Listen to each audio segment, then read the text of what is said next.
right, well, good morning, Brad. Welcome to another episode. I'm excited.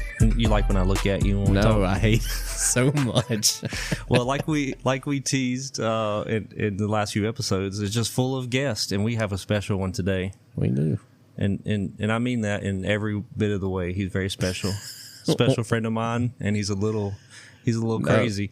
But before we offend too many people, I want to introduce somebody that I have. When we got the idea to do this podcast, I was like, at some point we're having our buddy Shawn, and I'm going to go for his last name, Przeclawski. And then he can correct me on that's pretty good. This is Shawn Przeclawski from Monarch Jewelers down in Florida, and one of the smartest jewelry industry people I've ever met. And I mean that in a genuine way, because I've always kind of looked to you, Shawn, as almost like a mentor. I know I can ask you literally anything, and you always have an answer. And I don't know if you're BSing it or not, but you always sound like you know exactly what the right answer I need to hear is. Well, I appreciate the vote of confidence. Well, we're glad to have you on. And like I said, I thought, leading up to having you on, I was like, what can we talk about? Because I originally had different ideas for you, but I feel like it's kind of still the beginning of the year. And there's just so much going on in the world of jewelry specifically. And I was like, let's just talk to Shawn, have a conversation about just kind of the state of the jewelry industry and going into 2026, kind of how we got here. Obviously, we're going to talk about gold. We're going to talk about diamonds. But then we're going to get practical and just talk about, like as jewelry store owners, bench jewelers, some advice, some things that you guys are doing. So if you want to just take a minute to talk about yourself, your history, your shop, and what all you do, that'll kind of set us up and get us going. So you want this podcast to last all week, then, is what you're saying? Yes. Well, this will be part one, it sounds like. A 7-part series. Of 27. Yeah. So I'm a third-generation jeweler. We have a retail store down in Orlando, Florida. And we're more of a neighborhood jeweler.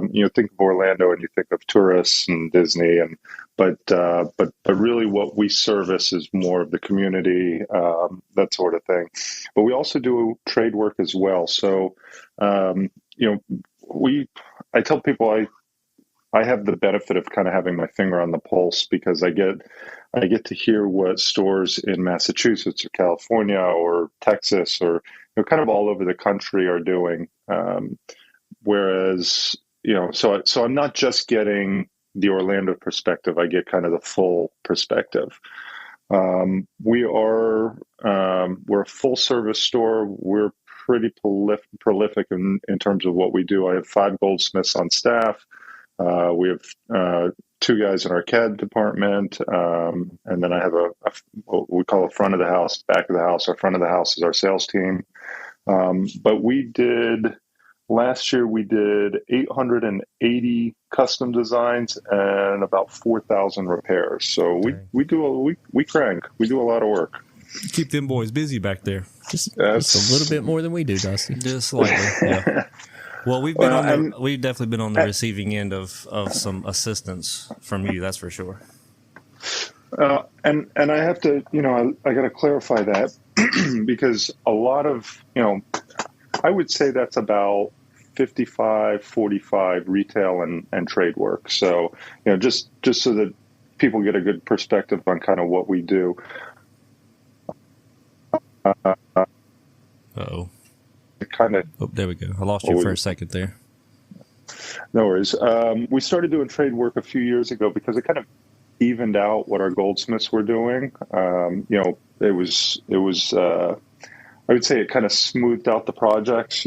Instead of this retail where you have busy months, slow months, fast periods, slow period, trade work allowed us to kind of have consistent work for all of our goldsmiths and allowed us to really expand our capabilities a lot. The other advantage that we have with doing such a large volume of work is I'm able to buy in much greater quantities. When I'm buying Melly, I typically buy 50 to 100 carats at a time. So I've got the stock for both the retail side and the wholesale side. So, it gives us some good perspective on where things are going. Well, it also gives you, with that kind of stuff that you're doing, you get to hire some top-notch bench jewelers, and I know one specifically is a friend of bench jeweler memes, and that is Miguel. All right. And I've promised that one day I'm going to have him on here, and then he gets to talk junk behind your back. That's and I'm sure, no, Miguel is awesome. Miguel does a pretty amazing job.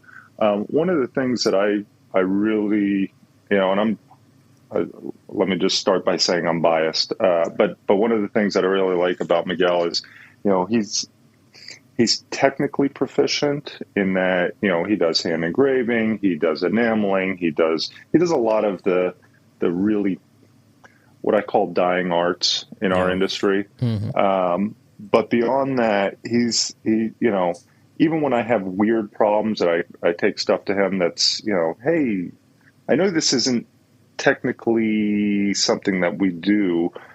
What if we try this, or what if? And he's always kind of game for trying it out. So I have to give him credit there that he's not just a rote goldsmith who just keeps doing the same thing over and over and over again. He really expands a lot of his knowledge, and he's willing to try new things. So I think that's what makes a really great goldsmith in our industry. Oh yeah, for sure. Well, also I want you to go into a little bit, because I've always been intrigued by just how you got into the jewelry industry and how long you've been doing it, like your family history. I'm third generation. My grandfather and my grandfather started doing mineral exporting out of Brazil back in the 60s. And then in the 70s, early 70s, he and my father started a wholesale colored stone business. And they were wholesale colored stones to the trade for up until late 90s. Mid to late 90s, the bottom dropped out of the colored stone market. All the manufacturing kind of moved overseas. And it kind of made sense. A lot of the cutting was done overseas, and so it was really easy for manufacturers to go direct to the source between Thailand and Jaipur and a lot of these large cutting centers, and say, well, why are we manufacturing things here in the States where we have this high cost of labor? And that was kind of I don't know if you want to call it the downslide from U.S. manufacturing to overseas manufacturing, but here we are in current. Yeah. And, a large, I'd say the vast majority of what is done in the jewelry industry is done overseas now. And that's, I don't know, anybody would dispute that. The only guys who are going to try and say otherwise are the smaller custom houses, but they're more doing onesies and twosies. They're doing small projects. So we kind of got caught up at that in the 90s, and that's when we transitioned into retail. We've been retail ever since, and then I guess I could say we backslid into the wholesale side a little bit again, and it made sense. We still have a lot of our inventory from when we were wholesale color. So if someone needs a sapphire replacement on a bracelet or something like that, I've got parcels that we can select from. We color match. We make sure everything lines up exactly the way it should, and it really makes our life easy. The wild thing is I've started buying sapphire and ruby and emerald parcels, and I thought that my kids would die with this stuff. So. No, that's why, obviously for myself, and I've even recommended people, if when something weird comes in, I'm like, I gotta at least try Shawn first, because you just never know. He's gonna buy, and then he sends me a picture of a tray of 45 little capsules, and each capsule has 40 stones in it. I'm like, yeah, that's what I needed. Thanks. Yeah, it's I tell people it's a sickness, but it's very rare that I tell people no, I don't have that, and actually usually when I tell people no, I don't have that, I kind of delight in it, because it's such a weird request that I'm actually glad I don't have it. Like I texted you yesterday. Oh yes, I needed a heart-shaped natural diamond. And I'm really glad I don't have a 1.5 carat heart shaped in stock. I know. Nobody should have that in stock, and if they do, it should be at a good price. So when did you step into the, obviously you've probably always been a part of it, but when did you really step into it, into the store and doing what you're doing? So I started early 2000s. I did GIA in, I think it was 02, 03, something like that. I did GIA on campus in New York, which for anybody considering GIA, if you can do on campus, the people you meet, the experiences you have are pretty incredible. That's cool. To this day, I still work with people that I met through my GIA course in the industry. Oh, that's awesome. And here we are almost 25 years later. So I can't recommend the relationships and the connections enough that you make going through a program like GIA. If you're working from home and you're doing it remote, then more power to you. It's a tough program to do, especially remotely. But if you have the opportunity to go on campus, I highly recommend it, just because of the benefits that you get long term are really pretty incredible there. That's what I've learned too. Is like, that's the jewelry industry. It's like, whether it be you went to GIA on campus, or you're in some of these buying groups or local group, whatever, the Facebook groups it's so much relationship based. Very unique industry, We are I tell people we're the only industry left in the world that we don't get lawyers involved. We don't do these big contracts or anything. I could walk into half a dozen dealers in New York and sign my name to a napkin and walk out with $250,000 or $1 million worth of diamonds, and nobody would bat an eye. Yeah. And it's all done on a handshake and your word. And that's starting to change. We're seeing a little more in terms of people moving to this legalese or this, but the old school dealers, and that they still do it. Your word is your bond, and that's really the way it should be in this industry. And if you break your word or you break and that's it. I'm sorry, I won't deal with you again. And that's it takes a lifetime to build up and a moment for it to come crashing down. Yeah, that's always. I think that was the most interesting thing for me to learn, because obviously I just worked for someone else for so long, and then having to go out on my own and kind of figure that out was a huge life lesson. It's kind of rewarding and awesome and fun, but it can be a little intimidating for people just getting into it, especially getting into your own business. The best advice that I can give to anyone who's looking to get into the industry, and it's really hard to get into this industry because it is so trust-based, but the best advice is the simplest advice. Do what you say, follow through. That's right. And it seems so simple, and yet so many people screw it up. Seem to falter on that one. I know. But I guess that's how you weed them out pretty quickly. So no, that is the good thing about this industry, is typically you weed out the people who are just not meant to be in it, just don't last. And I think that's what we see. And that is a good transition to, well, let's start, before we get to gold and stuff, let's just talk diamonds, because we find ourselves, lab grown has been super popular for what I'd say at least 3 years, like a big part of business.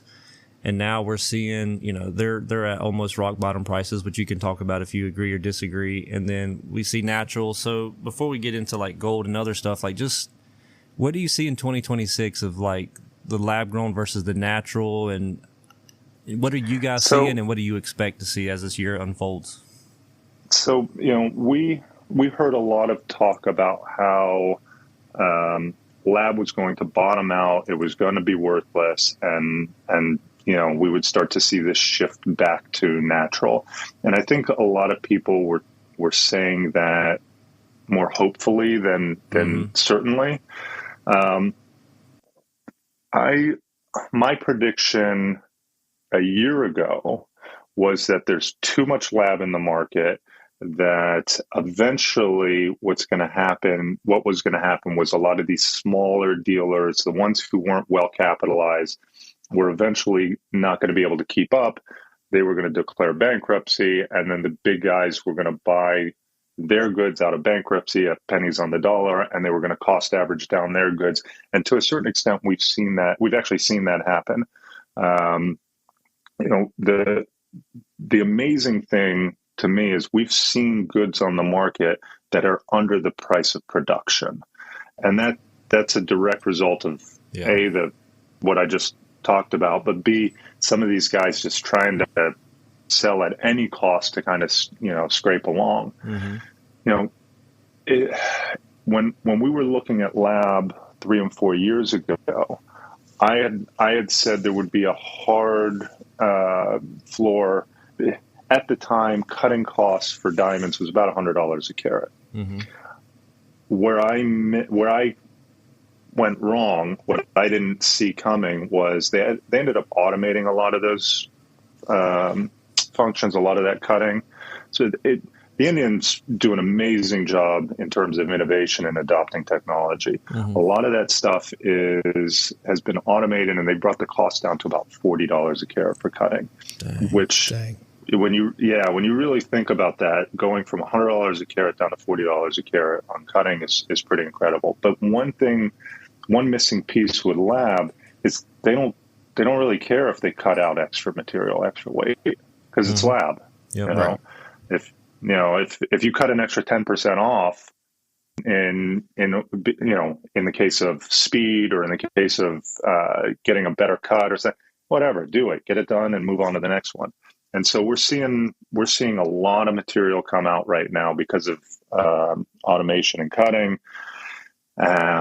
Probably more so than we can really absorb, but that's kind of to be seen.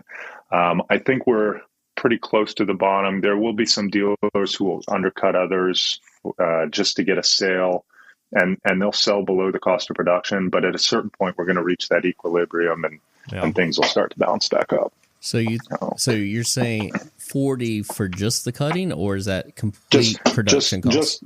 No. That's just cutting. So that's just the labor portion, and that kind of ignores some other factors too. I mean, when you think of cutting, we're talking about just the process of taking it from the rough, whether it's a CVD or HPHD rough, to a finished piece.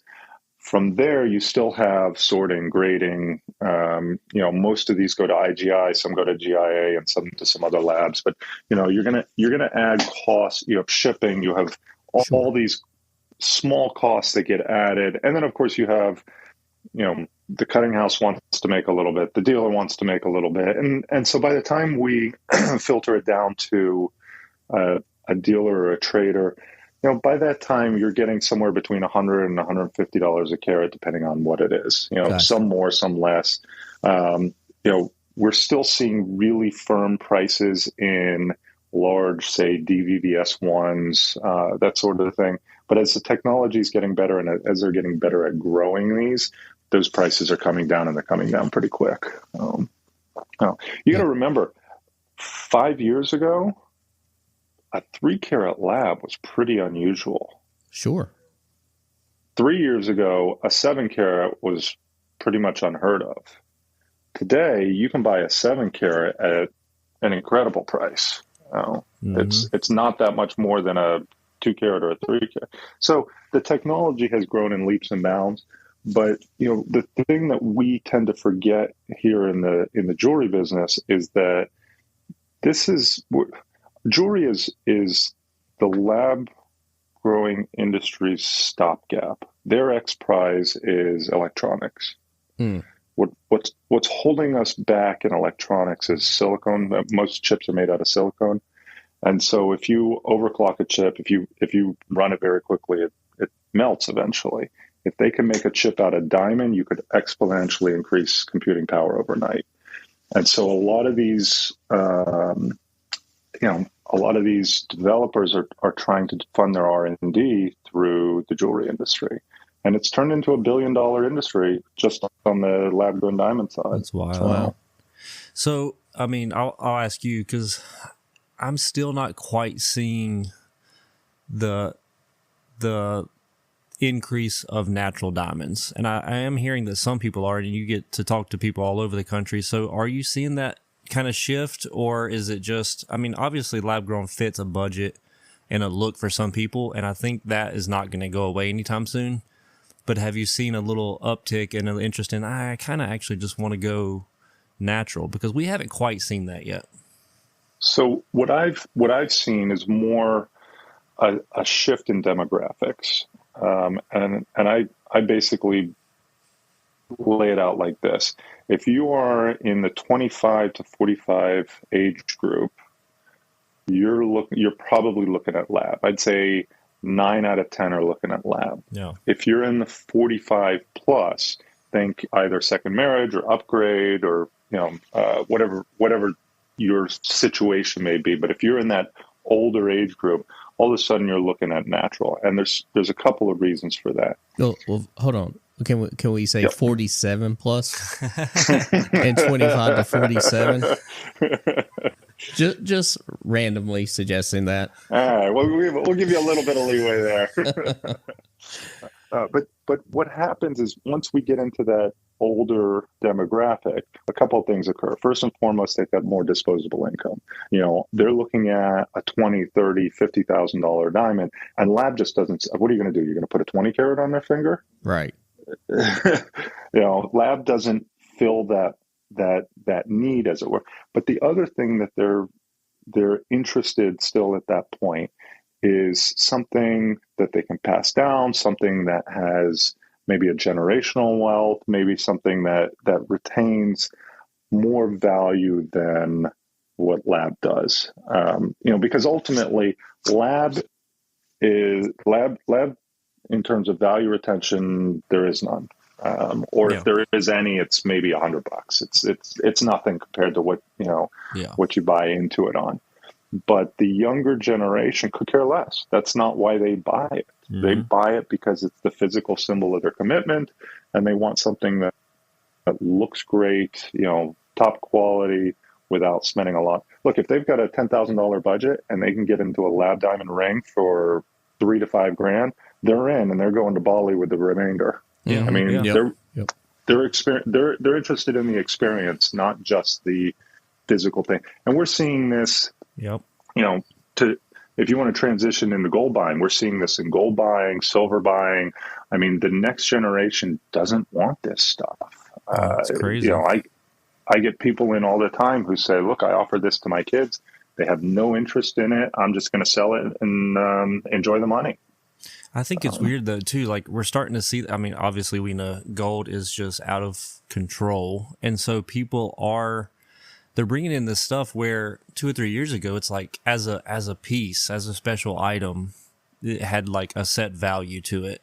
And so it was almost like, well, I'm not going to just melt that down and scrap it. But now it's like, okay, well now the gold value itself is higher than the perceived, like what it's worth to replace. So it's like, yeah, I guess I'm just going to just melt it down. I'll give you a great example. I had a gentleman that came in with an 18 karat Breitling watch, and the watch is about a $6,500 watch. It sells pretty consistently on the secondary market for $6,500. And I looked at it, we started talking. I said, I bet you at current gold price, if we pull that apart, you'll probably get a little bit more than $6,500. So he said, yeah, try it. So we pulled the band, pulled everything apart, weighed it out, and there was $7,200 worth of gold in it. Yeah. That's where we are right now. The gold has moved so quickly that the market has not caught up. Yep. And will that watch become more valuable because of the value of the gold at some point? Maybe, but right now the market can't keep up with how fast gold is moving. $50 to $100 every single day. It's absolutely insane. So with that said, because we have 12, 13 minutes left. So with the current gold prices, I'm trying to figure, because I've even like said out loud to myself, like, I feel like we're really not going to feel the effects of this for like another year or two, because we still all have inventory that was, older inventory that we paid for. It's not like all my inventory I bought, 6 months ago. And so I'm curious to because even now when I'm putting out, if I order a few new things and put them out, I'm just like, man, it's just crazy that these two rings are similar and one's, $4,000 and one's $2,500 because they were purchased at different times. And so I'm curious to see, like, what are you guys doing? Are do we just supposed to roll with it and see where it goes and just let it all catch up with time? Or is there something you're doing to mitigate this, or like, I don't know, or what do you think this year looks like for gold prices and how it affects us jewelers? Well, and I'll tell you what we've discussed internally here is I believe that what the entire model that we have utilized up to this point is going to change. And what I mean by that is a lot of stores, they focus on certain price points, $1,000 or less or $2,500 and less. Yeah. That sort of range for their merchandise, how they position it, how they advertise it, how they show it to their clients. With $4,500 and beyond gold, that's out the window, because you cannot build a quality ring for $1,000 or less with stones, with setting. Correct. Yeah. It just the numbers don't work. So either we'll see that shift back to silver and gold, silver, gold and diamonds, silver, gold, lab grown, something along those lines, or you're going to have simply higher price points. And I think that going forward, our clients are going to get some sticker shock. I know we're getting sticker shock. Absolutely. I always prided myself on the fact that I could look at a piece and I could say, okay, that's $1,000 piece, that's a $700 piece, and if I was plus or minus $50, it all came out in the wash. Now, I have to take a step back and kind of recalculate, because I can't do that. I look at a piece, I say, oh yeah, that's $1,000 piece. I calculate the gold in it. I'm like, there's $1,500 in gold in this thing. What happened? Right. Yeah. And so the problem is my brain hasn't caught up with how fast gold is moving, and silver as well. I mean, silver, we were hovering around the $30 mark just a few months ago, and now we're at 80. I think it's pushing 90. I think this month. Yeah, it's getting close. I mean, it's just so. But yeah, it broke 90 this morning. There you go. To triple in less than a year is absolutely wild. And that's why I think we're going to have another episode, because I think it'd be funner to, if we could just focus on just silver and probably talk for 45 minutes, but we're not going to do that today. I think you could spend a week talking about metals and still not cover everything. True that. It's just amazing how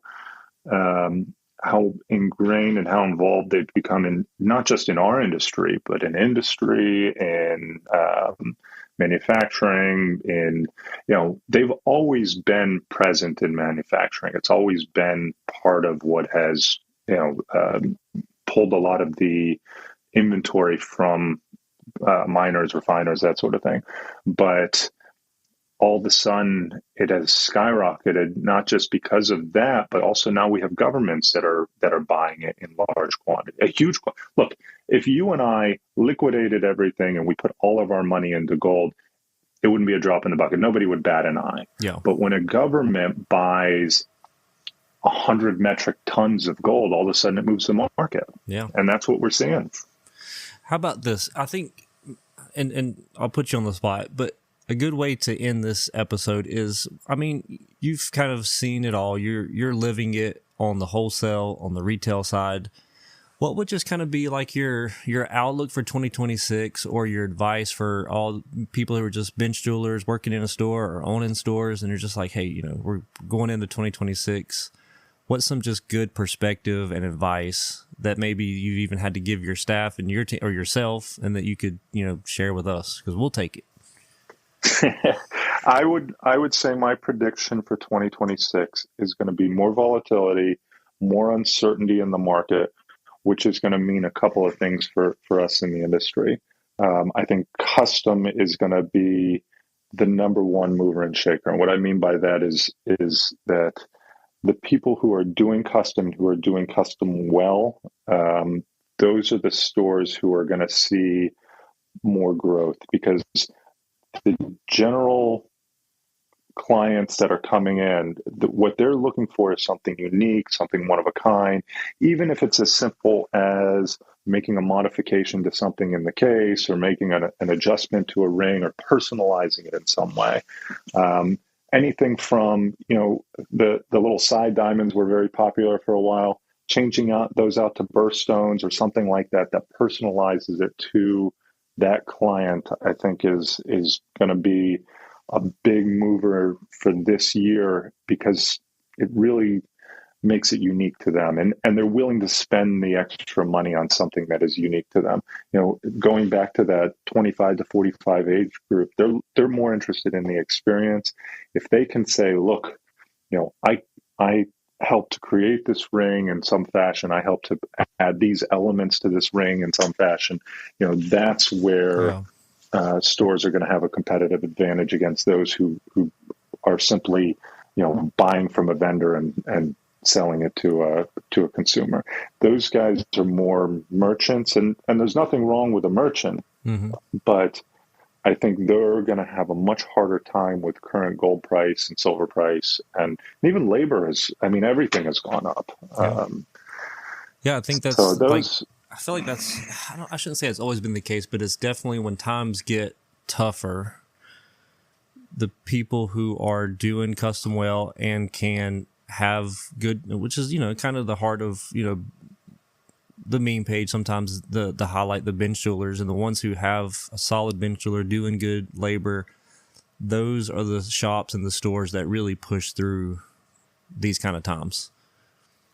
I think that is going to be a big key. The other one, and I kind of hate to rely on this, but I think gold buying is still going to be strong for a lot of stores. And we'll continue to kind of see them through some of these tough times. And I say I hate to rely on it because I think that's kind of a nebulous thing. If gold drops even a couple $100, all of a sudden people think, oh, I don't want to sell when it's down.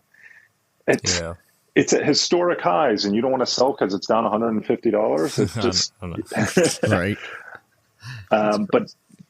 But there, one thing that is a constant is that there is a lot more material out there than we believe or than what we think. There are safety deposit boxes full of stuff, and that has really kind of kept the industry afloat back in 2008, 2009. I think it will help with some of this, help to mitigate some of these cost increases. But if you're relying solely on that to get you through in terms of a retail store, or I think you're going to need to kind of reevaluate your business model and look at possibly doing something a little differently, because that only lasts for so long. Here's my final question before we have to go. At what price should gold hit before I just start pulling stuff out of my showcase and melting it? You should honestly, be looking right now. And I'm not saying you should scrap everything out, but I think if you slowly move out some, look, if you couldn't sell it at $2,200 gold, you're definitely not going to sell it at $4,500 gold. It's a solid point. Good point. Maybe we're going to hang up here and just start going through our showcases. We're one of the things that we're looking at for the new year is we're looking at a lot of our age pieces.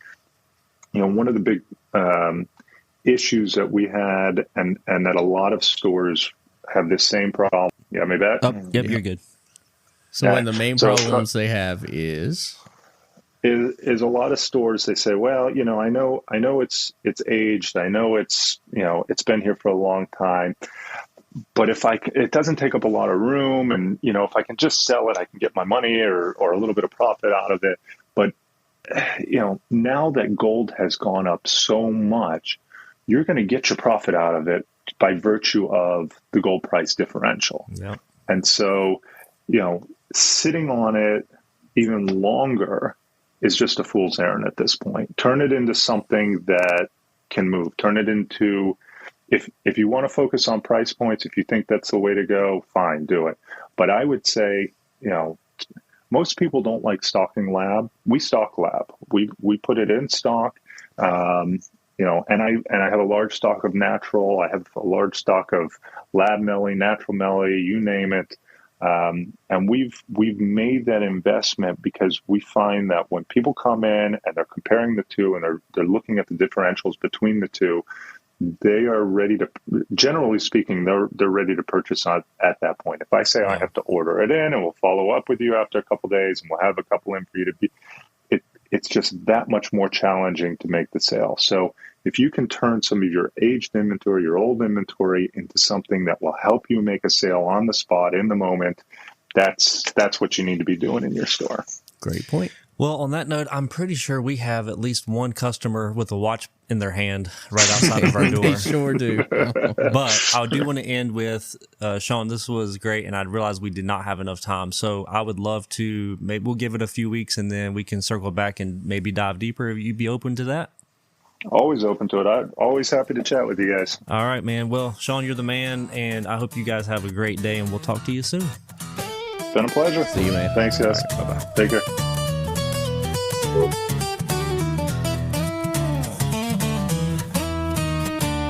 Well, that's another one done. Time to pack it in. Brad and Dusty signing off with a tired grin. Got stones to set and problems to fix before we're through. Thanks for hanging with us. We'll complain to you next week too. Back to the bench. Back to the bench. Where the size and jobs are endless and the deadlines make you clench. We'll be right here, torch in hand. Two guys trying to understand why every ring's an heirloom and every rush job's planned. Back to the bench. See you next week.